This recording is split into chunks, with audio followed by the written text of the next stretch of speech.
What does it take to change a town forever? Not flags on lampposts, not banners, not speeches, just wisdom, courage, and a little chalk dust.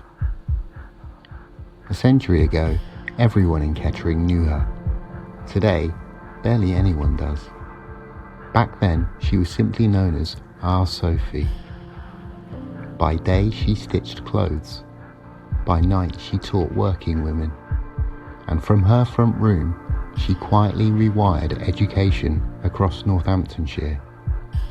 This is the story of Sophie Green, the first woman in Kettering to receive a Blue Plaque, a working class pioneer, a warrior for learning, a name worth remembering.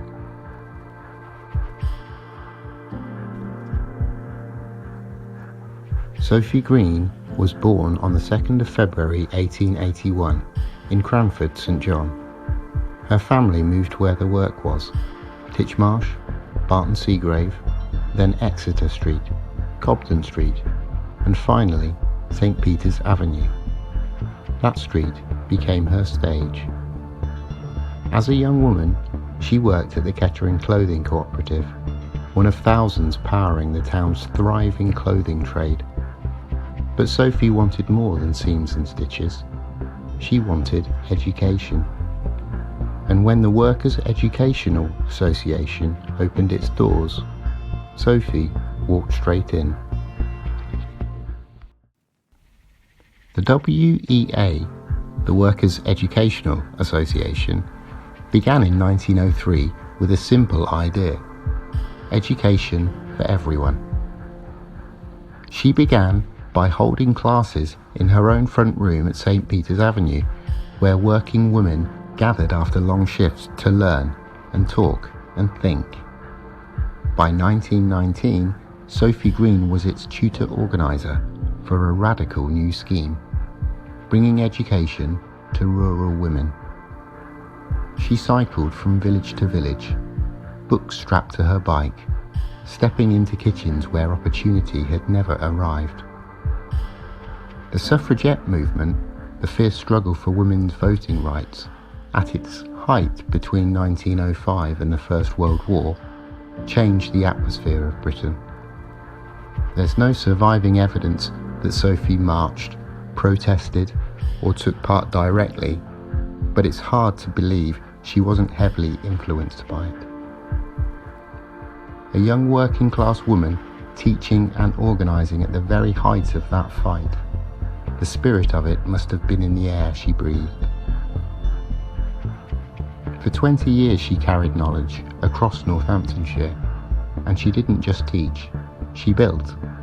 She built branches, she built alliances, she built a movement. The great historian R.H. Tawney summed it up. It was Sophie Green, more than any other single person, who laid the foundations on which the WEA's later achievements in the area have been built.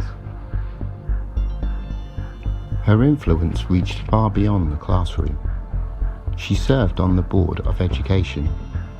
She became a poor law guardian, tough work requiring big compassion. Her belief was simple: working class people, especially women, deserved learning, dignity, and a voice. The town adored her. Our Sophie, a legend without fanfare, adored by everyone. Sophie Green died in 1956. The Evening Telegraph marked her passing with 2 words: Our Sophie. She lies in London Road Cemetery, behind her old home. But there's no headstone, no marker, nothing to show that a giant rests there. For decades, her memory faded.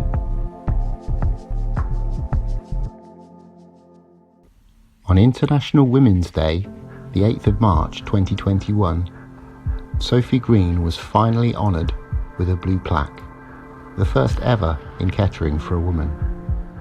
The idea came from the Kettering Civic Society, who campaigned to make sure Sophie's contribution was recognised. The plaque was funded with support from the Cooperative Society, and in a perfect twist of fate, was installed on the very house where Sophie once lived, the same front room where she had run some of her first classes. Today, anyone walking down St. Peter's Avenue can look up and see that blue circle of remembrance, a small sign for a huge legacy. The WEA still carries her mission forward, one of Britain's biggest providers of adult learning. And here in Kettering, her story is finally visible again. Walk down St. Peter's Avenue, visit London Road Cemetery. Her legacy whispers from the stones and the houses and the trees. Education can change everything. So next time someone says, one person can't make a difference, tell them about the machinist from St. Peter's Avenue. Tell them about the woman with no gravestone, but a legacy that never died. Tell them about our Sophie, the woman who changed a town with chalk dust.